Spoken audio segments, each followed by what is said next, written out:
Hello friend, this is Masum Mohammed. Welcome to back another video. I hope you are all fit and fine. My school video তে আপনাদের স্বাগতম. I hope you are practicing spoken English every single day because if you want to improve your spoken English, you need to practice a lot.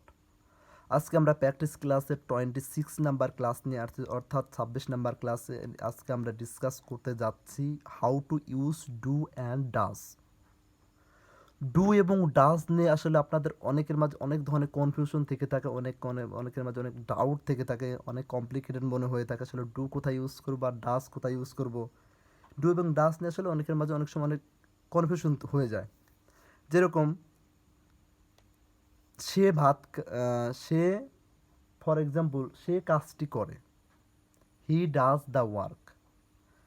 এখানে কিন্তু does এসেছে, but আমি যদি প্রশ্ন করি সে কি ভাত খায়, ডাজ হি, বা সে কি কাজটি করে, তাহলে এটা ইংলিশ কী হবে, does he do the work. এখানে কিন্তু ডাজ সামনে চলে আসলো, তাহলে কি মাঝখানে যে ডাজটা ছিল সেটা সামনে আসছে?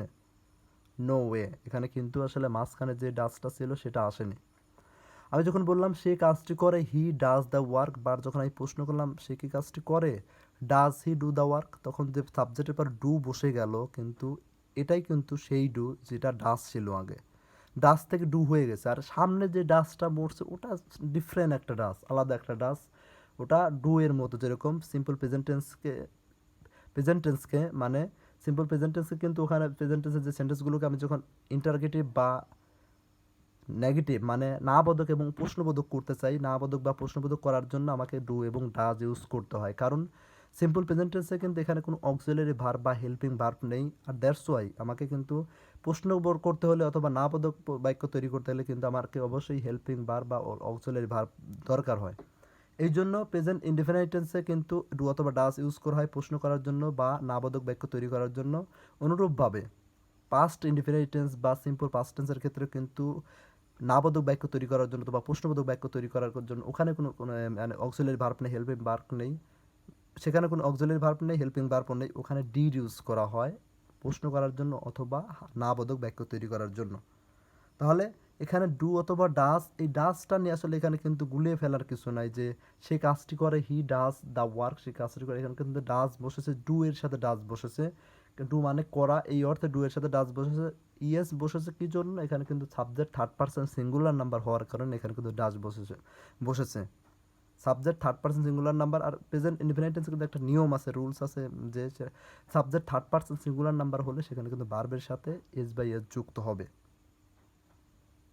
শুধু ডু এর সাথে না, যে কোনো ভার্ব হতে পারে, সে ভাত খায়, হি ইটস রাইস, এখানে ইটের সাথে কিন্তু এস যুক্ত হয়ে গেল। এরকম মানে যে ভার্বই আসুক না কেন সেখানে subject third person singular number হলে সেখানে এস যুক্ত হবে ভার্বের সাথে। তাহলে হাউ টু ইউজ ডু অথবা ডাজ, ডু অথবা ডাজ তাহলে মূলত ইউজ করা হয় সিম্পল প্রেজেন্ট টেন্স বা প্রেজেন্ট ইনডিফিনাইট টেন্সকে মানে না বোধক করার জন্য অথবা প্রশ্নবোধক বাক্য তৈরি করার জন্য। আমরা এক্সাম্পলগুলো দেই, আই হোপ এক্সাম্পলগুলো দিলে আপনাদের ডাউটগুলো আরও ক্লিয়ার হয়ে যাবে। তুমি প্রতিদিন স্কুলে যাও, তুমি প্রতিদিন স্কুলে যাও, তাহলে এটার ইংলিশ কী হবে, you go to school every day. এটা কিন্তু সিম্পলি হাবোধক বাক্যে আছে, তুমি স্কুলে যাও, ইউ গো টু স্কুল। যখন আমি এটাকে নেগেটিভ করব, you do not go to school every day, এটাকে আমরা নেগেটিভ করার জন্য কিন্তু এখানে অতিরিক্ত ডু নট বসে গেল, এখানে নটটা বসে গেল নেগেটিভ করার জন্য। তারপর এটা যদি আমি ইন্টারগেটিভ বা প্রশ্নবোধক বাক্য তৈরি করতে চাই তাহলে কিন্তু ডুটা জাস্ট সামনে চলে আসবে সাবজেক্টের। তাহলে কী হবে, do you go to school every day, তুমি কি প্রতিদিন স্কুলে যাও। এখানে কিন্তু নট নেই, নটটা কিন্তু এখানে জাস্ট খালি নেগেটিভ করার জন্য, মানে নেগেটিভ কোনো সেন্টেন্স করার ক্ষেত্রে কিন্তু অবশ্যই নট ইউজ করতে হয়, এই জন্য এখানে নট ইউজ করেছিলাম, প্লাস ডু এর সাথে নট ইউজ করেছিলাম। আর কোনো বাক্যকে বা সেন্টেন্সকে নেগেটিভ করার জন্য কিন্তু অবশ্যই অক্সিলারি ভার্বের সাথে নট ইউজ করতে হয়। এখানে কিন্তু আমি আগেই বলেছি অক্সিলারি ভার্ব নেই, এই জন্যই আমরা ডু অথবা ডাজ ইউজ করেছি, আর ডু এর সাথে এই জন্য নট আমি বসিয়েছি। আর ইন্টারগেটিভ করার জন্য জাস্ট ডুটা আমরা সামনে বসিয়ে দিয়েছি। তারপর যে এক্সাম্পলটা আছে, তুমি প্রতিদিন স্কুলে যাও, এখানে কিন্তু এক্সাম্পলগুলো দেখালাম। যখন রাজীব প্রতিদিন স্কুলে যায় তখন কিন্তু সেটা ডাজ হয়ে যাবে, কারণ Rajib third person singular number, যত নাম আছে সব থার্ড পারসন সিঙ্গুলার নাম্বার, অথবা হি সি এগুলো থার্ড পারসন সিঙ্গুলার নাম্বার। তাহলে রাজীব এখানে কিন্তু গোস হয়ে গেল, গো এর সাথে ইয়েস যুক্ত হয়েছে, Rajib goes to school every day, Rajib স্কুলে যায়।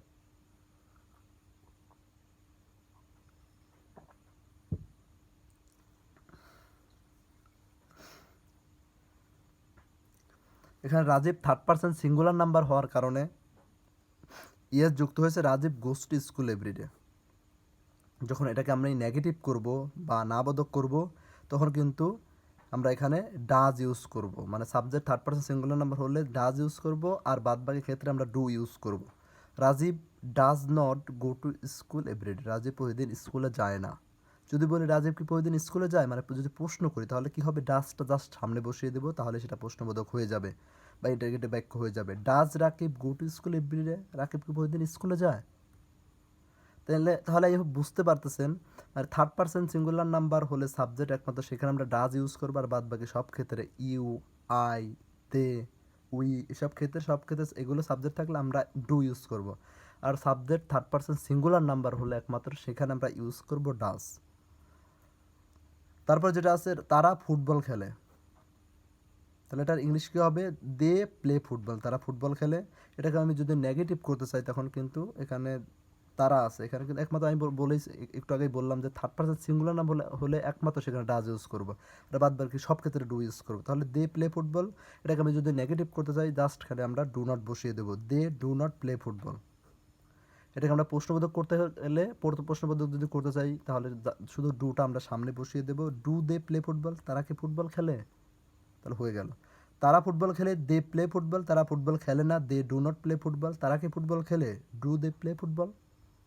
তারপর যে এক্সাম্পলটা আছে সেটা দেখে নেই, সে ফুটবল খেলে, এখানে তারা ফুটবল খেলে, দ্যাটস ওয়াই এখানে ডু বসেছিল, যখন বসলো সে ফুটবল খেলে, হিটা কিন্তু third person singular number, that's why এখানে কিন্তু হি এর পরে ভার্বের সাথে এস যুক্ত হয়েছে, হি প্লেস ফুটবল, সে ফুটবল খেলে। তাহলে এটাকে যদি আমি এটাকে আমি যদি নেগেটিভ বা না বোধক বাক্য তৈরি করতে চাই তাহলে কি হবে, হি does not play football, he does not play football. আরেকটা বিষয় মনে রাখতে হবে, যখন subject third person singular number তারপর কিন্তু ভার্বের সাথে এস বেস অবশ্যই যুক্ত হয়, বাট যখন ওই সেন্টেন্সটাকে আমি না বোধক করে ফেলবো তখন কিন্তু সেখানে ভার্বের সাথে এস বেসটা থাকবে না, ওই ডাজ আসার কারণে।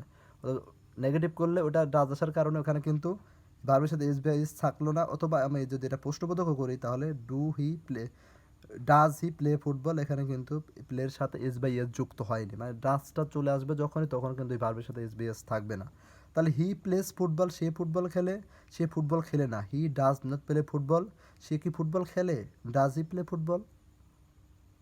তাহলে আই হোপ বুঝতে পেরেছেন, মানে প্রেজেন্ট ইনডিফিনাইট টেন্সের জন্য আমরা ডু অথবা ডাজ কীভাবে ইউজ করে থাকি। অথবা ডু এবং ডাজ যত ধরনের ডাউট ছিল, যত ধরনের কনফিউশন ছিল, আই হোপ সকল ডাউট ক্লিয়ার করতে পেরেছি, সকল কনফিউশন ক্লিয়ার করতে পেরেছি। তারপর যদি কোনো কনফিউশন থেকে থাকে আই হোপ ভিডিওটা আপনি আরেকবার রিপিট করে দেখে নেন, তাহলে ডু এবং ডাজ নিয়ে আপনাদের যত ধরনের ডাউট ছিল, কনফিউশন ক্লিয়ার হয়ে যাবে।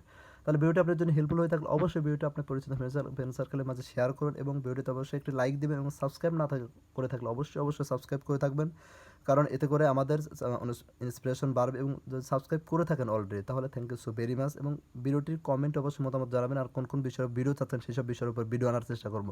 তাহলে ভালো থাকবেন, দেখা হচ্ছে নেক্সট কোনো ভিডিওতে, ততক্ষণ পর্যন্ত take care and keep learning.